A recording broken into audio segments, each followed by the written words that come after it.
Assalomu alaykum. 5-test, birinchi savol quyidagicha sanada, demak. Berilgan ma'lumotlar asosida shaklli yuzini toping. Bu shaklni nomini trapetsiya deyiladi yuqori sinflarda. Shuni endi yuzasini topamiz.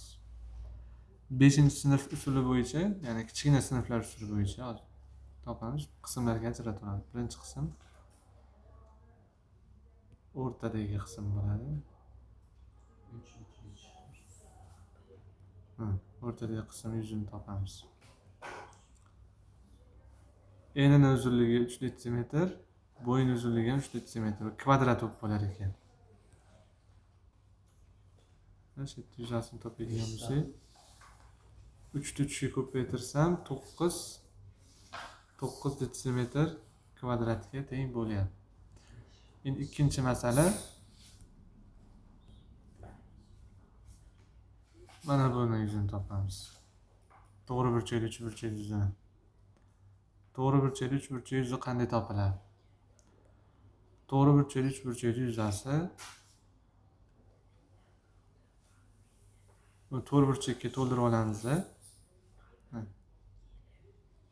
Enini bo'yiga ko'paytirsak, shu to'g'ri burchak yuzasi kelib chiqadi mana shu. Keyin 2 ga bo'lib qo'yamiz. Bizga kerakli bo'lgan yuza kelib chiqadi. Xo'p, bir tomonning uzunligi 3 detsimetr, bir tomonning uzunligi 4 detsimetr. 3 ni 4 ga ko'paytirsak 12 detsimetr kvadrat shu qizil to'rt burchak yuzasi kelib chiqadi. Buni 2 ga bo'lib qo'yamiz. Bu bo'yalgan soha yuzasi.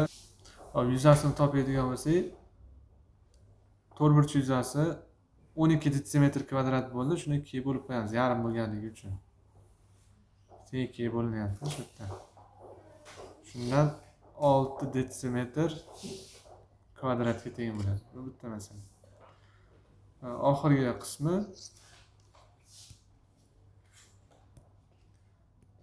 bet yuzasini topishimiz kerak. Bu ham to'g'ri burchak, uch burchak yuzasi qanday topiladi?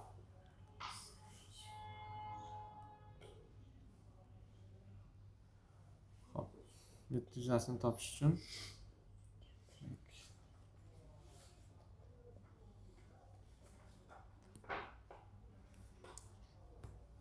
bir tomon uzunligi 2 detsimetr, ikkinchi tomon uzunligi nechi degan savolga bet uzunligi 3 bo'lganligi uchun bu yer ham 3 bo'laveradi.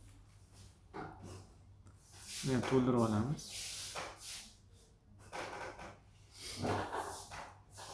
2 ni 3 ga ko'paytirsak